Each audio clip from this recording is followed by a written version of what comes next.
Yo, what's going on, guys? Crispy Flakes here. For today's video, we are going to talk about the Philadelphia 76ers secret guide to winning an NBA championship. So pretty much, these are going to be some things listed that in the perfect world, like the perfect scenario, these things would come true and it would help the Philadelphia 76ers win an NBA championship in the 2018-2019 NBA season. Keep in mind, some of these things you guys are going to be like, yo, Crispy, that would never happen.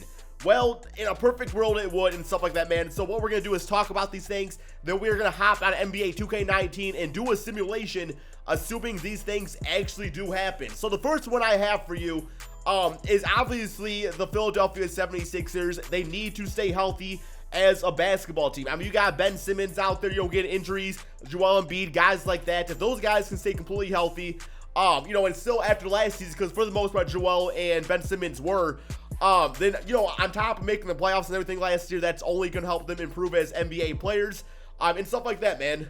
The next one we have is, I feel like the Philadelphia 76ers need to hope that Kawhi Leonard and the Toronto Raptors simply do not work out together. There's going to be chemistry issues, and they need to hope that Kawhi Leonard just does not want to play for that basketball team. And then what they need to do is they need to throw a big-time offer over at the Toronto Raptors, because plain and simple, if Kawhi and the Raptors don't work out, then the Raptors probably need to look into going into like a rebuild mode. And what they need to do is they need to trade for Kawhi. The way they could probably do this is doing some sort of trade package that was similar to the San Antonio Spurs, which would be, Markelle Fultz, Dario Saric, maybe some first-round draft picks in exchange for Kawhi Leonard. The reason they need to acquire Kawhi is because I feel like they need that veteran player on that team. He's got championship experience. He's a former finals MVP. He's a guy that when you need a basket in the fourth quarter, he's the dude you can go to.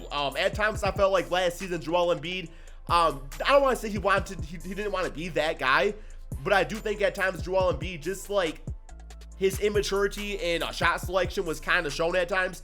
A lot of that just is chalked up to he needs to just get some more time in the playoffs and stuff like that, because sometimes when you're younger, you're going to do things in the NBA that maybe a veteran would not do.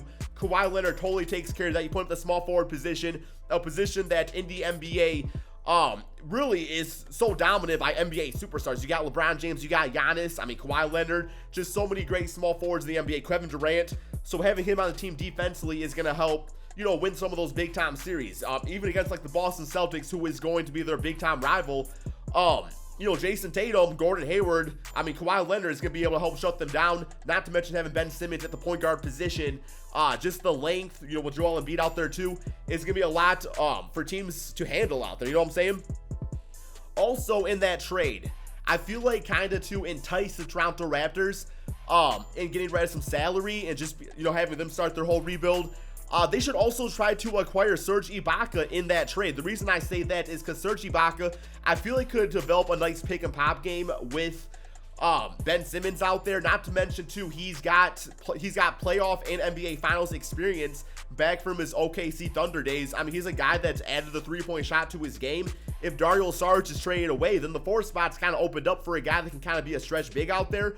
And I feel like Joel Embiid and Serge Ibaka together could be nice defensively. Serge Ibaka definitely is not as athletic or as great defensively as he once was, but who knows, in the right system, under the right motivation, he could definitely bring that back. Another thing this team needs to do is they need to sign Jamal Crawford. Their rookie draft pick, I believe his name was Jair Smith. He's injured right now. Of course, it's a rookie for the 76ers. Of course, he's going to get injured. Jamal Crawford off the bench would be fantastic for this team. It's just bringing some much-needed offense. At times, could also run with the starting unit. I feel like him and JJ Redick could split some minutes out there. Also, like TJ McConnell, who is the backup point guard of this team.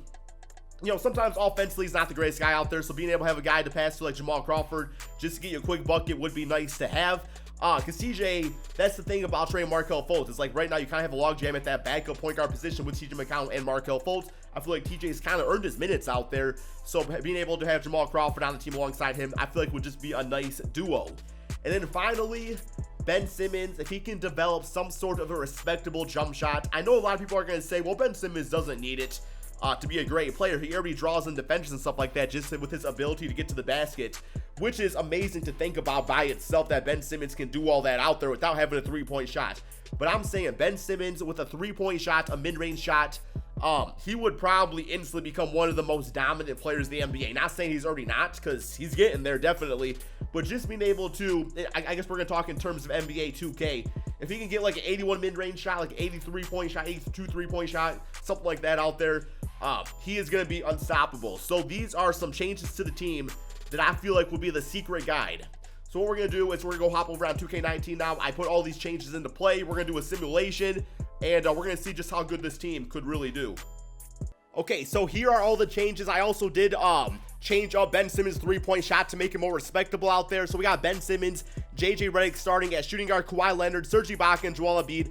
Off the bench, we got Robert Covington, who's going to spend time as backup small forward or power forward. We got Jamal Crawford, TJ McConnell, Amir Johnson for backup power forward, and we got some other guys out there too. So what we're going to actually do throughout the simulation to keep everybody happy, because I know some of the stuff we're seeing, like, obviously it's not going to happen, or it could happen, but it's probably a pretty small chance. So as we go through this simulation, I'm actually going to talk about how the real current Philadelphia 76ers, how they could actually win the NBA championship, or if I actually think they will win it, or just exactly what they need to do to improve as a team to do so. So simulate through date, we'll go through all that. We'll disable the CPU trade offers. So right now, the 76ers, their depth chart is looking like this. They got Ben Simmons, Redick, Robert Covington, Dario Saric, and Joel Embiid. So how exactly is this team going to be great this season? Well, a lot of it comes down to, I believe, how other teams do out there too, because this 76ers team really did not change all that much from last NBA season. They added guys like Mike Muscala, Wilson Chandler. They lost Ersan Ilyasova, who was actually a pretty big part of their team for the playoffs last season. He had some really nice games for them out there. But at the same time, you still have guys like Markelle Fultz who are about healthy now. So, I don't know. Do I feel like... Yo, guys, give me 1 second, man. I forgot to turn off injuries. I don't want injuries on because we said stay healthy. So, yeah, give me 1 second, guys. Okay, my apologies for that. But just like I was saying earlier, the success of last year's playoffs, I don't really want to say success, but more so the experience of the playoffs is going to help this team out a lot this season. I feel like Ben Simmons, Joel Embiid, that was their first season really playing together, so their chemistry is going to be better than ever. I feel like Joel Embiid, just his mindset this year, he said he wants to go for the MVP award. I know at times Embiid can be kind of, I don't want to say cocky, but you know, y'all know he got that clown attitude out there. So at the same time, I do think he's confident as a player.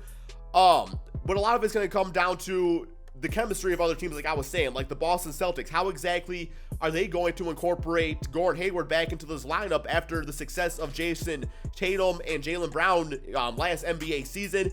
You look at the Toronto Raptors, another big threat. How exactly is Kawhi Leonard going to fit into that team over there? So what the Philadelphia 76ers have on their side is consistency and chemistry. And that's going to be a big part going into the NBA season, because while those teams might eventually figure it out, a lot of that can kind of hurt you in the beginning of the NBA season, because while a lot of these teams are good, you know, I like to think back to the first season of the Miami Heat with LeBron James, Chris Bosh, and Dwayne Wade. It took them like 20 games to figure things out there. But of course, the Boston Celtics, they got probably one of, if not the best coach of the NBA right now in Brad Stevens. So I'm sure they will figure things out there. But yes, overall, the 76ers team, I do like it. Robert Covington, I felt like fell off a little bit towards the end of last NBA season, to the point where if he doesn't really bring things together, they might want to look into getting a new small forward to start on that team, and maybe move Robert Covington back to maybe a backup position out there. JJ Redick, he is a year older. Thankfully, his game is not athletic based, but at the same time, his defense, it could probably be a little shaky at times. So we'll see how that all goes out there too, man. But also Markelle Fultz, if he can come back and play like a #1 overall pick, then how exactly will he fit into this team? Well, I do think he'll be a backup point guard this next NBA season, but at times, you know, you can run a lineup of Markelle Fultz, JJ Redick, put Ben Simmons at the small forward or power forward position with Joel Embiid, either Saric or Robert Covington, right? But looking at these changes out there, like I was saying, guys, the perfect guide to the NBA championship. A record of 70-11, one more game against Chicago Bulls, which is like a historically great team. So these are all the perfect changes I would make personally, or at least try to do some of them out there. Kawhi Leonard, again, Defensive Player of the Year. Looking at his stats, I mean, he was that shot creator, shot scorer this team didn't need out there. So we also got Brett Brown, obviously, as Coach of the Year. Here are the All-NBA teams for you guys to see. And let's go ahead and check out these team and player stats on the season, see how Ben Simmons did from 3 and stuff like that. So while looking at the player stats, we got Kawhi Leonard leading this team in scoring at 25 points, 9 rebounds, 4 assists, getting the steals, getting the blocks out there. Joel Embiid played absolutely fantastic, 21 points, 12 rebounds. Another thing I would like to see him work on is his assist game out there. You know, work on maybe getting that for like 5 assists per game. I think he definitely has what it takes to be one of the best passing big men in the NBA.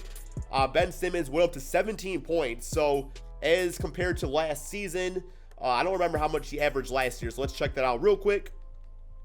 Last year, he was at about 16 points per game. So nice little improvement right there. I would imagine if Kawhi Leonard was not on this team, that would probably go up even more. But yeah, also looking at his 3-point percentage, shot 41% on the season. So that's with an 83-point shot. He didn't shoot a ton of them out there, but he was shot a respectable amount, so that's fine. JJ Redick looks like he did his thing out there, bringing some score in the shooting guard position. Serge Ibaka, a respectable 11.7 rebounds. Love the 1.4 blocks per game. Jamal Crawford brought some big-time scoring off the bench. And then Robert Covington moving to a backup position.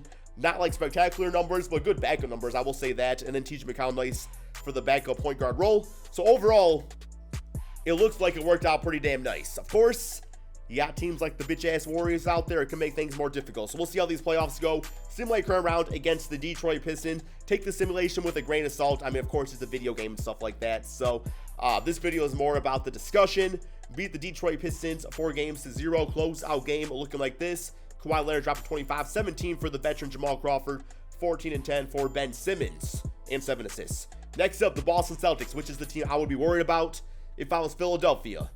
And it looks like, oh my God, man. I told you guys, this simulation on this game can be absolutely crazy. But like I said, man, the simulation is more for fun, just like see the stats and stuff like that. I still think if all these moves were to be made, the Philadelphia 76ers would be the favorite team in the Eastern Conference. But yes, here is the rest of the simulation so you guys can see who won the championship. Hope you guys all enjoyed this video. Let me know in the comment section below what you guys think about the Philadelphia 76ers currently as a basketball team and what exactly this team could do to make themselves even better out there and make them even better contenders when it comes to winning an NBA championship.